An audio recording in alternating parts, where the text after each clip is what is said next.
আসসালামু আলাইকুম ও রহমতুল্লাহি ওবারাকাতু। কাবা আল্লাহর ঘর, বিশ্ব মুসলিমের মহাসম্মিলন স্থল। প্রতি বছর বিশ্বের নানা প্রান্ত থেকে মুসলমানরা আল্লাহর নির্দেশ পালনে হজ ব্রতের উদ্দেশ্যে এখানে এসে উপস্থিত হন। সৌদি আরবের মক্কা মুকাররমার মসজিদুল হারামে অবস্থিত পবিত্র কাবা ঘর। ভৌগোলিকভাবে পৃথিবীর মধ্যস্থলে কাবার অবস্থান, যা পৃথিবীর নাভি হিসাবে বিবেচিত। এটি মুসলমানদের কাছে সবচেয়ে পবিত্র এবং সম্মানের স্থান এবং নামাজের কেবলা। কাবা শব্দের অর্থ উঁচু। আরবিতে উঁচু ঘরকে কাবা বলা হয়। যেহেতু কাবা ঘর 4 কোণ বিশিষ্ট, তাই এর নামকরণ এভাবেই হয়েছে। কাবাকে আরও 4টি নামে ডাকা হয়: আল বাইত, বাইতুল আতিক, মসজিদুল হারাম এবং বাইতুল মুকাররম নামে অব্যাহত করা হয়। কাবা ঘরের আয়তন পশ্চিমে 10.15 মিটার বা 22 হাত, পূর্বে 8.40 মিটার 18.5 হাত, দক্ষিণে 8.24 মিটার 18 হাত, উত্তরে 5.50 মিটার 12 হাত এবং উচ্চতা 8.24 মিটার 18 হাত। ভিতরে প্রবেশ করার জন্য একটি মাত্র দরজা রয়েছে, যা প্রতি বছর 3 বার খোলা হয় অভ্যন্তরীণ ভাগ পরিষ্কার করার জন্য। কখন নির্মিত হয়েছিল কাবা, এ নিয়ে বিভিন্ন বর্ণনা এসেছে। সর্বাধিক গ্রহণযোগ্য মত অনুযায়ী মহান আল্লাহর নির্দেশেই ফেরেশতারা সর্বপ্রথম কাবা ঘরের ভিত্তি প্রস্তর স্থাপন করেছিলেন। সর্বাধিক গ্রহণযোগ্য মত অনুযায়ী মহান আল্লাহর নির্দেশে ফেরেশতারাই সর্বপ্রথম কাবা ঘরের ভিত্তি প্রস্তর স্থাপন করেছিলেন। বাইতুল মামুরের ঠিক নিচে কাবাকে স্থাপন করা হয়। পৃথিবীর সূচনা হয় কাবা ঘর নির্মাণের মাধ্যমে। কোরআনের ভাষায় নিঃসন্দেহে সর্বপ্রথম ঘর যা মানুষের জন্য নির্ধারিত হয়েছে, সেটি হচ্ছে এই ঘর, যা মক্কা নগরীতে অবস্থিত। কাবার উপরে সপ্তম আকাশে অবস্থিত ফেরেশতাদের কাবাকে বলা হয় বাইতুল মামুর। এটি দুনিয়ার কাবার ঠিক উপরে। এখানে ফেরেশতারা নামাজ পড়েন এবং তাওয়াফ করেন। তাফসির ইবনে কাসিরের বর্ণনা মতে বাইতুল মামুর কাবা ঘরের এতটাই সোজাসুজি যে যদি ভেঙে পড়ে যায় তাহলে কাবা ঘরের উপরেই পড়বে। এরপর আদি মানব হজরত আদম আলাইসাল্লাম কাবা ঘরের পুনর্নির্মাণ করেন। হজরত নূহ আলাইসাল্লামের সময়ে মহাপ্লাবনে কাবা ঘর প্রায় নিশ্চিহ্ন হয়ে গিয়েছিল। তখন আল্লাহ তাআলা ওহির মাধ্যমে হজরত ইব্রাহিম আলাইসাল্লামকে কাবার স্থান দেখিয়ে দেন এবং পুনর্নির্মাণের নির্দেশ দেন।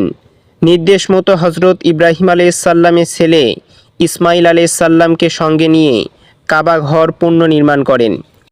হজরত ইব্রাহিম আলাইসাল্লামের মাধ্যমে কাবা পুনর্নির্মাণের 30 বছর পর এক মহিলা কাবা ঘরের সুগন্ধি দানকালে আগরবাতি ধোঁয়া থেকে সৃষ্টি হওয়া অগ্নিকাণ্ডে কাবা ঘরের ব্যাপক ক্ষয় সাধিত হয়। তাই কুরাইশরা কাবা ঘরের সংস্কার সাধনের উদ্যোগ গ্রহণ করেন এবং ইব্রাহিম আলাইসাল্লাম কর্তৃক স্থাপিত ভিত্তির কিছুটা পরিবর্তন সাধন করেন। কালক্রমে কাবা ঘরের পৌত্তলিকতার চর্চা শুরু হয়। মক্কা বিজয়ের আগে এখানে 360টি দেবদেবীর মূর্তি ছিল।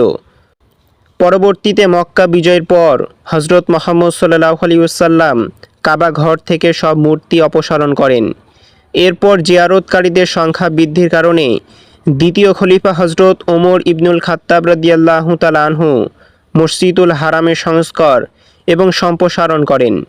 ফলে মাতাফ এবং তাওয়াফের স্থান সম্প্রসারিত হয়। ইতিহাসের সর্বপ্রথম নির্মাণ থেকে সর্বশেষ সময় পর্যন্ত মোট 12 বার কাবা ঘরের সংস্কার এবং সম্প্রসারণ কাজের উল্লেখ আছে। সর্বপ্রথমে ফেরেশতাদের মাধ্যমে নির্মাণ, এরপর পুনর্নির্মাণ করেন যথাক্রমে হজরত আদম আলাইসাল্লাম, হজরত শীস আলাইসাল্লাম এবং হজরত ইব্রাহিম আলাইসাল্লাম। আমেলিকা সম্প্রদায়, জুরহাম সম্প্রদায়, কুসাই বিন কিলাব, মুজার সম্প্রদায়, কুরাইশগণ নিয়ে হজরত মুহাম্মদ সাল্লাল্লাহু আলাইহি ওয়াসাল্লাম। এ সময় তিনি হাজরে আসওয়াদ বর্তমান স্থানে স্থাপন করেছিলেন। এরপর 64 হিজরিতে হজরত আবদুল্লাহ ইবনে জুবাইর রাদিয়াল্লাহু তাআলা আনহু, 74 হিজরিতে হাজ্জাজ ইবনে ইউসুফ এবং 12তম বার 1040 হিজরিতে উসমানিয়া খেলাফত চতুর্থ মুরাদ। এটাই আজ পর্যন্ত কাবা ঘরের সর্বশেষ সংস্কার কাজ। এরপর ছোটোখাটো সংস্কার ছাড়া কেউ কাবা ঘরে হাত দেয়নি। উসমানিয়া খেলাফতের সময় কাবা ঘরে সর্বপ্রথম রূপা নির্মিত কারুকার্যময় দরজা লাগানো হয়। বর্তমানে পবিত্র কাবা ঘরের দরজাটি 280 কেজি খাঁটি সোনা দ্বারা তৈরি করেন প্রয়াত সৌদি বাদশাহ খালেদ বিন আব্দুল আজিজ। দরজাটি তৈরি করতে মোট ব্যয় হয়েছে 13.05 বিলিয়ন মার্কিন ডলার। কাবা ঘরের মেঝে মূল্যবান মার্বেল টাইলস দ্বারা তৈরি। ভিতরের চারপাশের দেওয়ালগুলো মেঝে থেকে উপরে 4 মিটার পর্যন্ত কারুকার্যময় মার্বেল টাইলস দ্বারা মোড়ানো। তার উপর থেকে ছাদ পর্যন্ত বাকি 5 মিটার দেওয়াল কাবার প্রাচীন গিলাফ দিয়ে মোড়ানো। এই গিলাফটিতে রূপার ক্যালিগ্রাফি আঁকা। 20 মিলিয়ন সৌদি রিয়াল বা 6 মিলিয়ন মার্কিন ডলার ব্যয়ে প্রতি বছর নতুন করে গিলাফ তৈরি করা হয়। প্রত্যেক বছর হজের দিন 9 জিলহজ ফজরের পরপরেই পরানো হয় নতুন গিলাফ। সতর্কতামূলক সহ মোট 2টি করে গিলাফ তৈরি করা হয়। এই গিলাফগুলো হাতে তৈরিতে সময় লাগে মোট 8 থেকে 9 মাস। অন্যটি মেশিনে মাত্র 1 মাসে তৈরি করা হয়।